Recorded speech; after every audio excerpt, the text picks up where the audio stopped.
सही कहा आपने। एक्चुअली मैं तो स्पोर्ट्स में था पहले, और ऊपर वाले के करम से मैं 6 बार इंडिया भी रिप्रेजेंट कर चुका हूँ, और भगवान की दया से 4 मेडल भी जीते हैं। बट ये कह लीजिए कि शायद मैंने किस्मत में इधर आना लिखा था, इधर मेहनत करना लिखा था, तो पहुँच गया यहाँ पर। परेशानियाँ बहुत हुई क्योंकि एकदम से all at a sudden line change हो गई। कहाँ मैं स्पोर्ट्स लाइन में था, कराटे कोचिंग वगैरह सिखाते, कराटे कराता था और आर्म रेसलिंग वगैरह करता था, और एकदम से ऐसी लाइन में आ गए जिसके अंदर अपना कोई, ये कह लो कि कोई वजूद ही नहीं है। कभी एक्टिंग की नहीं, हाँ कॉलेज में थोड़ा बहुत कर लिया या रामलीला में कर लिया, तो आई डोंट थिंक कि वो एक एक्टर की पहचान है। यहाँ पर तो मैंने देखे हैं कितने सारे धुरंधर हैं जो डायलॉग्स ऐसे बोलते हैं जैसे पता नहीं क्या। हमको तो स्कूल में जो ऐसे पढ़ते थे वो याद नहीं होता था, तो ये डायलॉग्स तो बहुत दूर की बात थी। बट ऊपर वाले का करम है, आप लोगों का प्यार है, आज आगे बढ़ रहे हैं, धीरे धीरे आगे बढ़ते चले जा रहे हैं। हाँ जी। फाइनल जब मोड़ पे मुड़ी गए थे आप, तो जी। काफी मतलब मशक्कतों का सामना करना पड़ा होगा, क्योंकि बॉलीवुड इंडस्ट्री एकदम से किसी को एक्सेप्ट नहीं करती और बड़ी चपले तक घिस जाती। लेकिन आपके साथ किस तरह का एक्सपीरियंस रहा? आप सही कह रहे हैं, क्योंकि मेरे साथ भी ऐसा हुआ है। क्योंकि फाइनेंशियली तो मैं मतलब इतना साउंड नहीं था, मिडिल क्लास फैमिली से हूँ। पापा हैं तो उनका अपना ही हिसाब से था कि भाई फैमिली का गुजारा चल पाता था। तो मेरी कराटे कोचिंग से कुछ थोड़ा बहुत पैसा मैंने जोड़ा था, जो आज से मैं कुछ 14 साल पहले आया था। तो मुझे याद है कि मेरे अकाउंट में टोटल कोई 40,000 रुपया पड़ा था। तो उस समय मैंने सोचा था कि भाई चल, अगर मेरा करीब 6-8 हज़ार रुपये का महीने का खर्चा होगा तो अपने पास 5-6 महीने की रसद है। अगर उस दौरान में कुछ अपने को काम मिलेगा तो शायद और अच्छा कर पाऊँ, या मतलब कुछ देर और रुक पाऊँ। माँ तो चाहती नहीं थी कि आऊँ, क्योंकि इकलौता लड़का था। बट पापा ने मेरे को सपोर्ट किया, वो बोले नहीं जा बेटा तू कर, कोशिश करके देख, अगर कुछ होता है तो हो, मगर ये मत हो कि तू अपना पूरा ज़िंदगी उसमें बर्बाद कर दे। ऊपर वाले का कर है, मैं आया। फिरोज़ खान साहब ने मुझे जानशीन में एक छोटा सा ब्रेक दिया। पुनीत सर साहब ने गर्व के अंदर काम दिया। तो वो कहते हैं ना, जहाँ चाह वहाँ राह।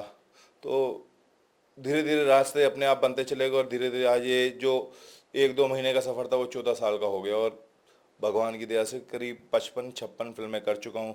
चाहे छोटे छोटे कैरेक्टर की है, मगर अभी जो आगे आने वाली आगामी फिल्में हैं, जैसे झमेले पे झमेला है, उसमें मेन विलन कर रहा हूँ। उसमें काम देखकर हमारे एक जानकार हैं बॉबी सिद्धू साहब, वो भी एग्जीक्यूटिव प्रोड्यूसर हैं।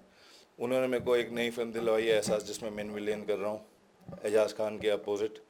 और बाकी अगर आप लोगों का प्यार रहेगा तो और भी अच्छा करूँगा। अजी, 55-56 फिल्में करने के बाद जी।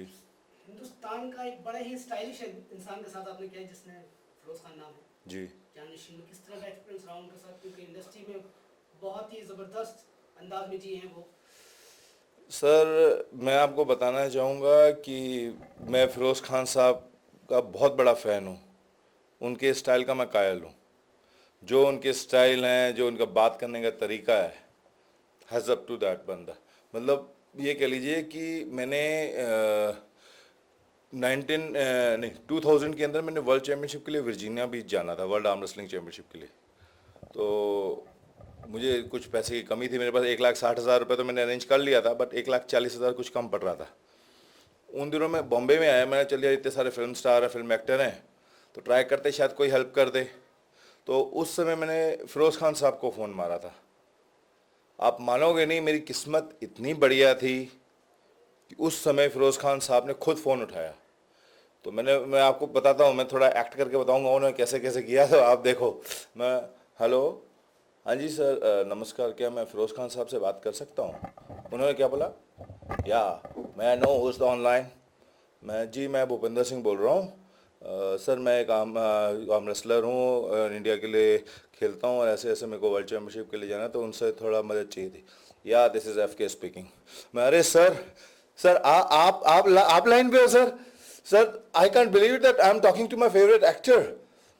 कहते बरखुदार, ये तो तुम्हारी खुशनसीबी है कि आज हमारा सेक्रेटरी हमारे घर पे नहीं है, नहीं तो आज ये फ़ोन वही उठाता। बहरहाल ये बोलो कि मैं तुम्हारी किस तरह मदद कर सकता हूँ। मैं, सर ऐसा ऐसा है कि मैं अपने ऐसे वर्ल्ड चैम्पियनशिप के लिए जाना, उसमें 3,20,000 का खर्चा है, 1,60,000 तक का अरेंजमेंट है मेरे पास। बाकी 1,40,000 कुछ कम पड़ रहे हैं। तो क्या आप थोड़ा हेल्प करेंगे मेरे को, being a sportsman, being an Indian. तो उन्होंने क्या बोला, वो कहते देखो बरखुरदार, मैं तुम्हारी पैसे दे के तो मदद नहीं कर सकता, लेकिन हाँ मैं तुम्हें अपनी फिल्म में काम दूंगा, उससे जो पैसा मिले तुम उससे वहाँ जा सकते हो। तो मैंने बोला कि sir I would love to do that, मैं अपनी मेहनत के पैसे से बाहर जाऊंगा, मुझे बहुत अच्छा लगेगा। वहाँ से उन्होंने मेरे को ये जानशीन में काम दिया, वो फिल्म मैंने की, वहाँ से मेरे को उन्होंने अच्छा अमाउंट दिया। बीइंग अ बिगनर, उस साल या आज से 14 साल पहले ही पेड मी 60,000 फॉर दैट। तो मेरे लिए बहुत अच्छी बात थी कि उन्होंने मेरे को इतना रिस्पेक्ट दिया। और वो ऐसे बंदे थे, मुझे याद है कि यहाँ से बैंकॉक लेके गए, बैंकॉक में वो अपने साथ मतलब एयरपोर्ट से अपनी गाड़ी के अंदर लगे, क्योंकि वो उन्हें बहुत रिस्पेक्ट दी। ऐसा कुछ नहीं किया कि ये पंजाबी है वो, उन्होंने मतलब मैं तो और कायल हो गया उनका। खाना अपने साथ खिलाते थे, अपने साथ गाड़ी में शूट पे लेके जाते थे, शूट पे लेके थे। इवन उस समय तो मुझे पता नहीं था ये घोड़ा घाड़ा क्या होता है। तो बैंकॉक में गया तो उनको उन्होंने एक दिन बैग पकड़ा दिया, ले भूपी ये बैग संभाल, इसमें मेरा घोड़ा है। मैं बोला यार इतना बड़ा घोड़ा इस बैग में कहाँ से आएगा, तो मजाक कर रहे होंगे। मैं बाद में मुझे ध्यान आया, अरे घोड़ा तो उसको कहते हैं बंदूक को। यार कसम से, मतलब बहुत अच्छे बंदे उन्होंने, मतलब खाना अपने साथ बैठ के खिलाते। नहीं तो अगर अगर देखा जाए तो वो तो बहुत बड़े एक्टर हैं, बहुत बड़े स्टार हैं, तो मुझे अपने साथ में बैठा, ले भूपे खाना खा, चल मेरे सामने बैठ। मतलब इस तरह करके उन्होंने मतलब एक बच्चे जैसा प्यार दिया। और मेरे से कभी हिंदी में बात नहीं करते थे वो, हमेशा ठेठ पंजाबी में। मतलब वो पंजाबी तो शायद मैं भी नहीं बोल पाता था जो पंजाबी वो बोलते थे। मतलब उनके साथ काम करने का एक्सपीरियंस मुझे आज तक और किसी के साथ नहीं हुआ। जो उन्होंने काम कराया मेरे साथ, जिस तरह उन्होंने मुझे ट्रीट किया, मुझे नहीं लगता कि शायद किसी और डायरेक्टर ने या मेरे को ऐसे ट्रीट किया होगा। But I love that guy. दुख इस बात का है कि जब उनका देहांत हुआ तब मैं उनसे मुलाकात नहीं कर पाया, क्योंकि ब्रिज के एंडी हॉस्पिटल में थे। तो मे बी बिकॉज ऑफ ये जो वायरस वो फैलता है, तो उसकी वजह से उन्होंने वहाँ पर एंट्री बैन की हुई थी कि भाई किसी को जाने जाके मिले नहीं, ताकि ये बीमारी फैले नहीं, ऐसा कुछ था। फिर जब उन्हें सुपुर्द खाक किया गया बेंगलोर में, तब भी मैं उनके पास नहीं जा पाया। दुख है, मलाल है कि उनके साथ दोबारा फिर कभी काम करने का मौका नहीं मिला। बट आज भी मैं उनकी बहुत रिस्पेक्ट करता हूँ और सदैव करता रहूँगा। अभी भाई, करियर बहुत अच्छी जगह से शुरू हुआ था, जी। अब तक का सफर कैसा रहा और किस किस स्टार से पर्सनली एक ऐसा रिलेशन मिला कि जो लगा हो कि भाई है यार अपना, या कुछ ऐसा? सर स्टार्टिंग में तो ऐसा हो गया था बीच में कि यहाँ पर पहले 2 साल के अंदर मेरे 8-9 मोबाइल चोरी हुए। और एक टाइम तो ऐसा आ गया था मेरी जेब में सिर्फ 400 रुपया था और मुझे 20 दिन निकालने थे।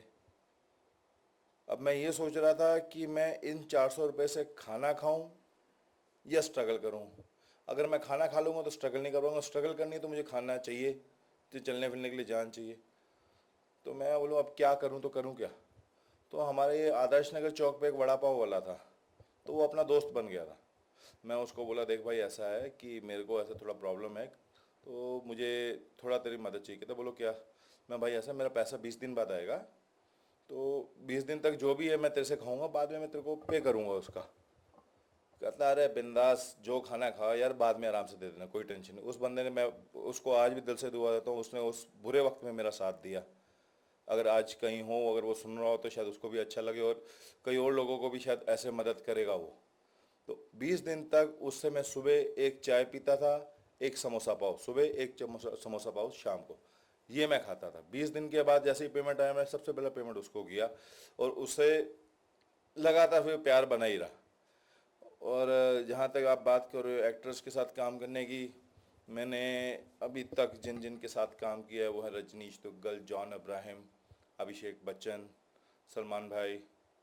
शाहरुख भाई के साथ आज तक काम नहीं किया। आमिर भाई के साथ अभी पीके में काम किया है।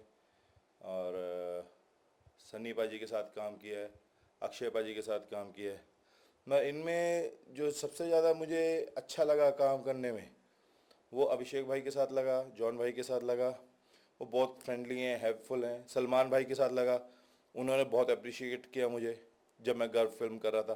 तो ही रियली अप्रिशिएटेड मी बहुत। उन्होंने मतलब हर तरीके से, मतलब ये कह लो कि मेरे को पुनीत सर ने मिलवाया था, पुनीत जी ने मेरे को उसमें ब्रेक दिया, पुनीत सर ने मेरे को उनसे मिलवाया, सलमान भाई से, कि भाई ये भोपी है, ये आर्म रेसलिंग में है, ये है वो है, तो उन्होंने बहुत अप्रिशिएट किया मेरे को। सलमान भाई कह लो, अभिषेक भाई, जॉन भाई, इन तीन के साथ कंफर्ट लेवल बहुत है। इनके साथ काम करने में मज़ा आता है क्योंकि वो एक एज अ टीम काम करते हैं।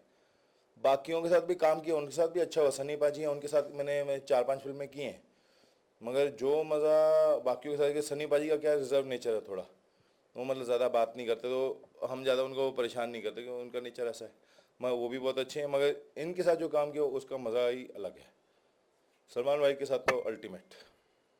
क्या अब इस वक्त क्या प्लानिंग चल रही है और क्या क्या जलवा होने वाला है आपका? इस वक्त एक फिल्म कर रहा हूँ, झमेले पे झमेला, उसमें मेन विलन बन के आ रहा हूँ।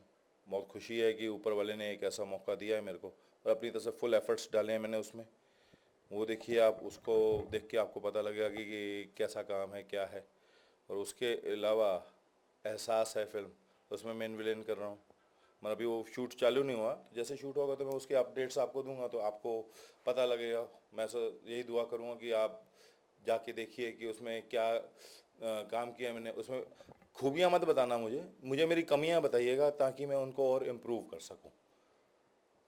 अजी अब 55-56 फिल्में करने के बाद एक इंसान का मुकाम हो जाता है, जी।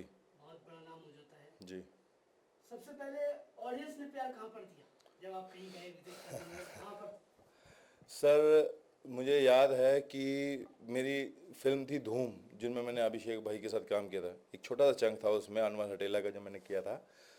तो वो फिल्म करने के बाद में वो फिल्म बहुत हिट हुई, और मेरा सीन जो था अनवर हटेला बहुत सराहा गया, पसंद किया गया। तो उसके बाद में मुझे याद है कि मेरी एक फ्रेंड होती थी प्रमिला, मैं उसके साथ दिल्ली गया था।